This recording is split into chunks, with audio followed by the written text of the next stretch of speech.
Maestratzheim, petit village de plaine, 1450 habitants, au pied du mont Saint-Odile. On est à côté de la capitale de la choucroute qui est Kanderkasheim. Il fait bon vivre, seulement on a un petit problème, c'est qu'au niveau de la connexion fibre, on n'a pas grand-chose. J'ai énormément de remontées de la part des villageois parce qu'on a 66% des connexions dans le village qui sont à moins de 2 mégabits. De ces 65%, vous avez environ 80% qui calculent en kilobits encore. Au niveau de la mairie, on avait des retombées qui n'étaient pas toujours gentilles aussi. Donc voilà, les gens réclamaient, ils ne comprenaient pas pourquoi nous, et pourquoi les autres ils ont plus, ils tournent à 8 ou 10 mégabits, alors que nous, on est voilà. Et ça, le maire, il faut qu'il fasse. Ben, le maire ne peut pas toujours tout faire, voilà. On est lié à des contraintes qui sont nationales aussi, et puis financières.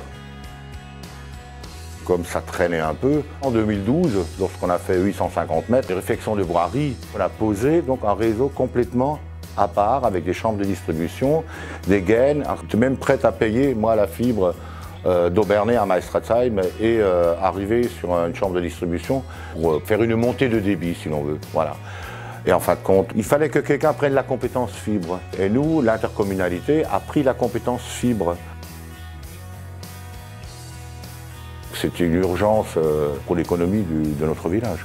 Si vous voulez attirer des entreprises dans votre village, la première des choses qu'ils vont vous demander, au niveau du débit. Si vous leur dites que vous n'avez quasiment pas de débit, que vous travaillez encore en kilobits, ben, ils ne viendront pas. Et l'entreprise, en ce moment, il faut qu'elle prospère, il faut qu'elle travaille. Si elle n'a pas les moyens, même si elle est attachée vraiment à fond dans le village, ben, elle part. Elle va s'implanter là où elle a ces moyens-là. Moi, je pense qu'il y a environ 75% des gens du village qui vont se raccorder. C'est ce que la population actuelle demande. Et pourquoi pas ne pas organiser dans un club de troisième âge, justement, des séances. Ça s'est déjà fait, ça se refera, et on peut les initier justement à l'informatique. Et ça peut être très très intéressant.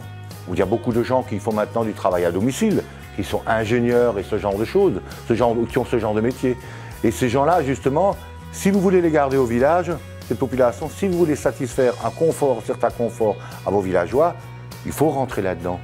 C'est automatique, on ne peut plus, c'est dans l'air du temps, quoi. Et de plus en plus dans les prochaines années.